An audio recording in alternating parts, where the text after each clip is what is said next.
All right, everybody, welcome to Growing the 75% episode 2. In case you're new here, or if you missed the first installment of this series, I will have it linked down below where I go through my full training program as I recover from a shoulder surgery and basically how I am lifting weights in the sling. So today we'll be going through upper A, and I'll give you a quick voiceover walkthrough of upper A. So let's get into it. So I start off upper A with a dumbbell incline press right here, and I found that the slight incline allows the bench to grip my back a little more. As you can imagine, it is like a tough balancing act trying to figure out how to press sufficient load on one side of your body. You're basically trying not to twist out of the bench the entire time. But hey, it's part of the fun. I found that I can still go reasonably heavy. You see me here having to really stabilize. You can't quite see my right leg, but it's flared out pretty far, trying to keep that dumbbell in front of my body. But 4 sets of that, all taken pretty much to failure. And I like to superset that with a hammer strength pull down machine right here. This is a great option. The pads make it super stable, so no issue doing the unilateral stuff. You can see me, I'm still able to stabilize myself with the hand that is in the sling. And the resistance curve of this machine is pretty hard in the short position, so you'll see me do plenty of partials at the end of these sets. And again, that's supersetted with that dumbbell incline press. They're right next to each other in this gym, and that's just for sake of convenience and time. All right, moving on to the next push-pull superset of the day. This is a free motion cable machine that I've kind of jerry-rigged to be a pull-around. So you can see the pad right there. I'm actually using the opposite handle I'm supposed to. It's a left-right handled machine, and I'm grabbing the left handle with my right arm, really getting the twist, really stretching that lat around the rib cage. And again, some partials at the end after full range of motion failure there. And I will superset that with this hoist chest press. Now, hoist is a very interesting line of equipment where they actually use your own body weight as a means of loading. So what that looks like is when you move the machine, it's also moving your body. So ergonomically, like, this feels great. The way the machine moves, it feels super good to press with one arm. I found that I've gotten some right shoulder issues, so some shoulder pain, trying to press on one side. It's just not very natural. And I found that machine does a great job. So 4 sets of that and the free motion cable row. All right, moving on to an arm superset here. This is a leaning dumbbell preacher curl. And I like this because it takes the preacher curl and where your biceps are normally out, or where your shoulders extended, so your biceps are in a shorter position, and it makes it to where you can get the bicep in a more lengthened position, but you also get some tension during that lengthened position. So you're getting the best of both worlds with the standard curl and the preacher curl by leaning on it like this. And again, I'm using momentum and trying to get some partials at the end here because it's basically just free volume. And according to that last meta-analysis, it seems to be like closer to go to failure, the more growth you get. That makes sense to me.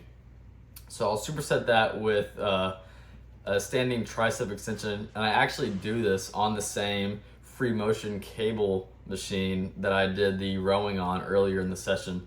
And that's because no one ever uses that machine, and you can see the cable stations over in the far area there are always taken. So I like to superset that right here, partials at the end, and really just going hard on these when I can.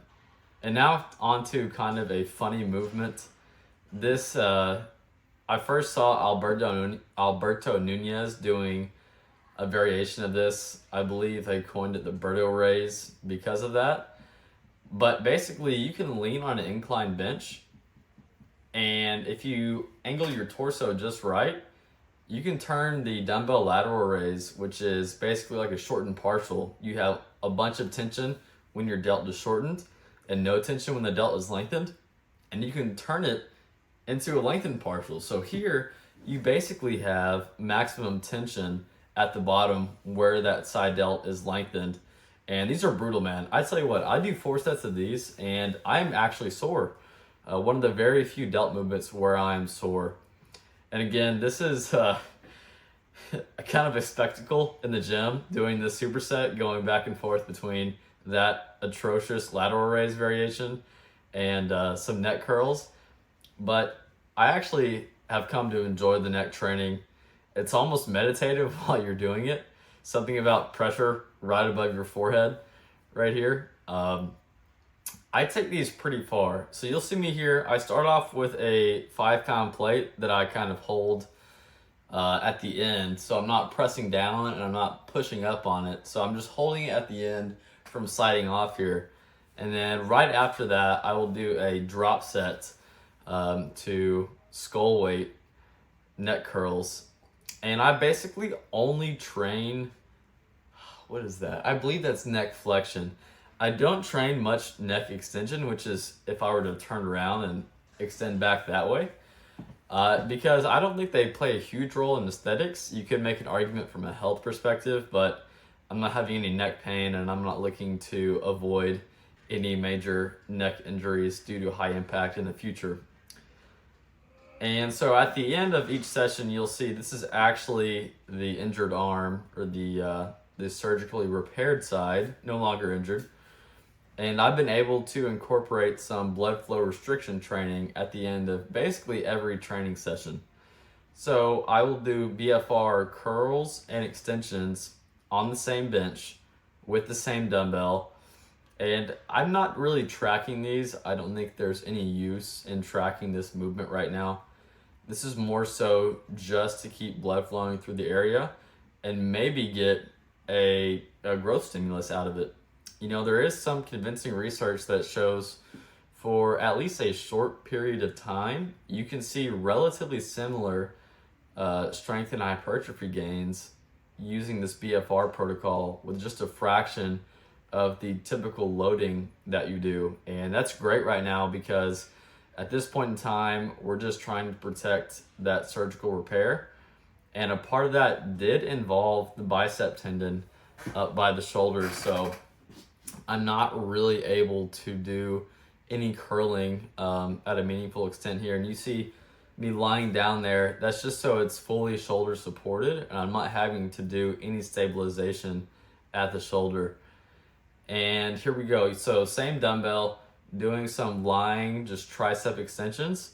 Kind of lengthened partial. There's no point in really locking out here. There's no tension. And the weight's so comically light, like you can, at the first few reps before the blood flow occlusion sets in, you feel like you can just throw the weight across the room. So I kind of have to hold back the first few reps there.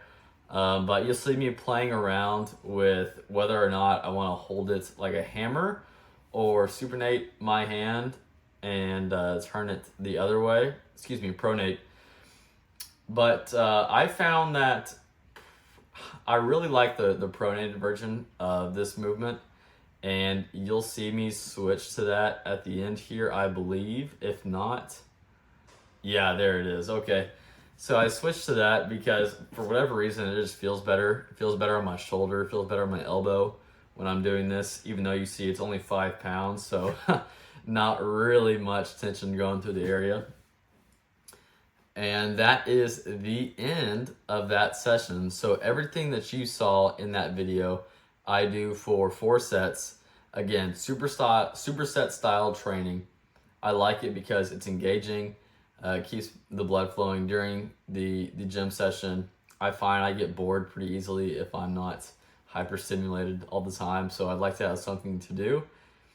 And that is it for this one. I hope you guys learned something from this video. Stay tuned for lower A, which is going to be installment number 3 of the Growing the 75% series.